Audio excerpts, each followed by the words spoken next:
வணக்கம்.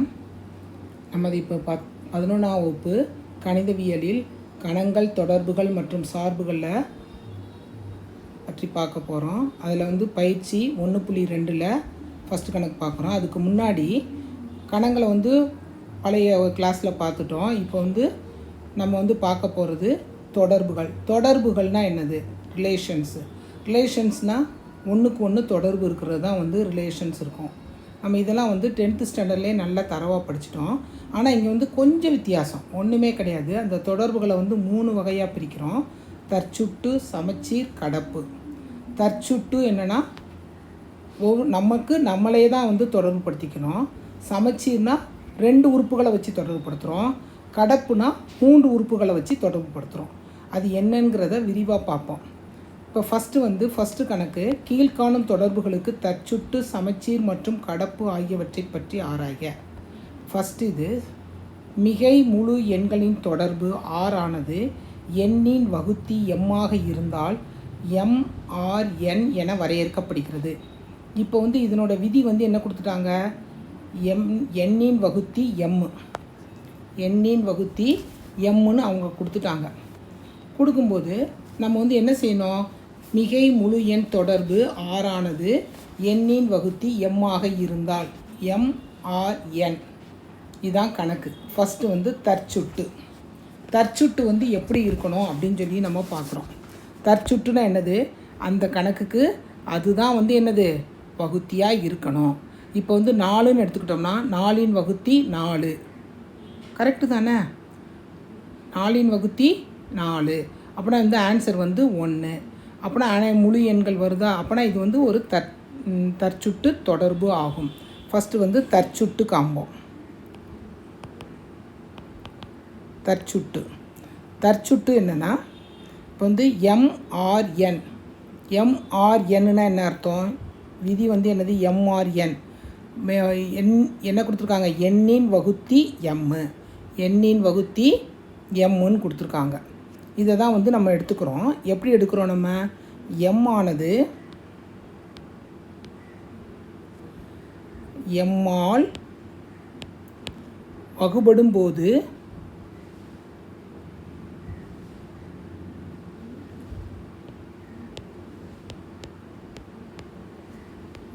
பொழுது M என்பது என்ன கொடுத்துருக்காங்க? முழுக்கள் ஆகும். அனைத்து முழுக்கள் ஆகும். மிகை முழுக்கள் ஆகும். M ஆனது மிகை முழுக்கள் ஆகும். M ஆனது மிகை முழுக்கள் ஆகும். மிகை முழு ஆகும். உதாரணம் என்னது? 4 வகுத்தல். எடுத்துக்காட்டு என்ன எடுத்துக்கலாம்? 4 வகுத்தல் 4. அப்படின்னா என்ன வரும்? 1. 1 என்னது? மிகை எண் தானே? அப்படின்னா என்னது? therefore R என்பது தற்சுட்டு தொடர்பாகும். தற்சுட்டு தொடர்பு. அடுத்து என்னது? சமச்சீர் தொடர்பு. சமச்சீருக்கு நம்ம 2 இது எடுத்துக்கிறோம். சமச்சீர் தொடர்புனா எப்படி வரும்? 2 இது எடுத்துக்கிறோம். ஃபஸ்ட்டு என்ன எடுத்துக்கிறோன்னா MRN. அப்படின்னா என்னது? NRM. இது எடுக்கும்போது என்ன எடுக்கிறோம்? M ஆனது எண்ணின் வகுத்தி. அப்படின்னா எண்ணானது எம்மின் வகுத்தியாக இருக்கணும். இதுக்கு என்னது? எம்மின் வகுத்தியாக இருக்குமா? கண்டிப்பாக இருக்காது. இப்போ நம்ம எடுத்துக்காட்டு ஒன்று எடுத்துக்கிறோன்னு வச்சுக்குவோம். எடுத்துக்காட்டு எடுக்கும்போது 8ன் வகுத்தி 4ன்னு எடுத்துக்கிறோம். 4ன் வகுத்தி 8 இருக்குமா? 4ன் வகுத்தி 8 இருக்குமா? கண்டிப்பாக இருக்காது. 8ன் வகுத்தி 4ன்னு எடுத்துக்கிறோம். அப்படின்னா 4ன் வகுத்தி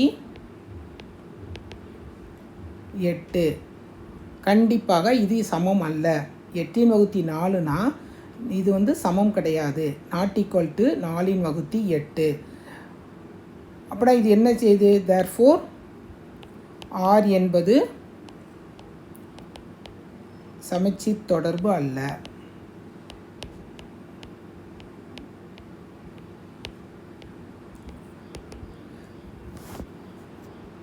இப்போ அடுத்து நம்ம வந்து என்ன எடுத்துக்கிறோன்னா சமச்சீர் தொடர்பு, அடுத்து கடப்பு தொடர்பு. கடப்பு தொடர்பு கடப்பு தொடர்புனா நம்ம மூன்று உறுப்புகளை எடுத்துக்கிறோம்.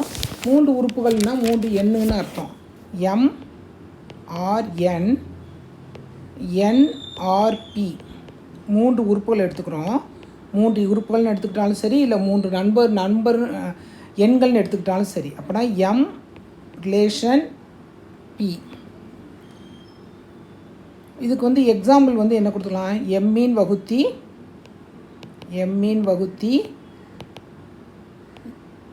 எம்மானது எண்ணின் வகுத்தி, எம்மானது எண்ணின் வகுத்தி, அப்படி கூட எழுதலாம். எம்மானது எண்ணின் வகுத்தி, எண்ணின் வகுத்தி, எண்ணானது பியின் வகுத்தி. அப்படின்னா எப்படின்னு வரும்? எம்மானது பியின் வகுத்தி. எடுத்துக்காட்டாக கொடுக்கும்போது என்ன வரும் உனக்கு? எடுத்துக்காட்டாக கொடுக்கும்போது 8ஆனது 4இன் வகுத்தி, 4ஆனது 2இன் வகுத்தி. அப்படின்னா 8ஆனது 2இன் வகுத்தி வந்துடுதா? அப்படின்னா இது வந்து என்னது? ஆர் என்பது ஓர் கடப்பு தொடர்பு ஆகும். கடப்பு தொடர்பு ஆகும். இது வந்து இங்கிலீஷில் வந்து தற்சுட்டுனா ரிஃப்ளெக்ஸிவ்னு சொல்லுவாங்க. தற்சுட்டுனா ரிஃப்ளெக்சிவ், தனக்கு தானே. சமச்சீர் தொடர்புனா 2 சிமெட்ரிக், 2 உறுப்புகள் எடுத்துக்கணும். அதே இது கடப்பு தொடர்புன்னு எடுக்கும்போது 3 உறுப்புகள் எடுத்துக்கிறோம். Transitive, reflexive, symmetry, transitive. ஏன்னா இங்கிலீஷ்லேயும் தெரிஞ்சு வச்சுக்கோங்க நீங்கள். தற்சுட்டுனா வந்து ரிஃப்ளெக்சிவ், சமச்சீர்னா சிமெட்ரிக், கடப்புனா வந்து டிரான்சிட்டிவ். இந்த 3 சேர்ந்த தொடர்பு 3மே எல்லா தொடர்புகளும் இருந்துச்சுன்னா சமான தொடர்புன்னு பேர். அது வந்து அடுத்து பார்ப்போம். சிமெட்ரிக் தொடர்பு அது வந்து அடுத்து பார்க்கலாம். இப்போ வந்து தற்சுட்டு, சமச்சீர் தொடர்பு, கடப்பு தொடர்பு இருக்குதான்னு மட்டும்தான் கேட்டிருக்காங்க கணக்கில். அதை பற்றி தான் நம்ம ஆராய்ஞ்சிருக்கோம். இப்போ எல்லாம் புரிஞ்சிருக்கும்னு நினைக்கிறேன். தற்சுற்றுனா ஒரு உறுப்புகளை வச்சு செய்கிறது, சமச்சீர் தொடர்புனா 2 உறுப்புகளை வைத்து செய்கிறது, கடப்பு தொடர்புனா 3 உறுப்புகளை வச்சு செய்கிறது. அந்த 3 உறுப்புகள் விதி எப்படி இருக்குன்னா MRN NRB that implies MRP. அப்படி இருந்துச்சுன்னா அது கடப்பு தொடர்பு ஆகும்.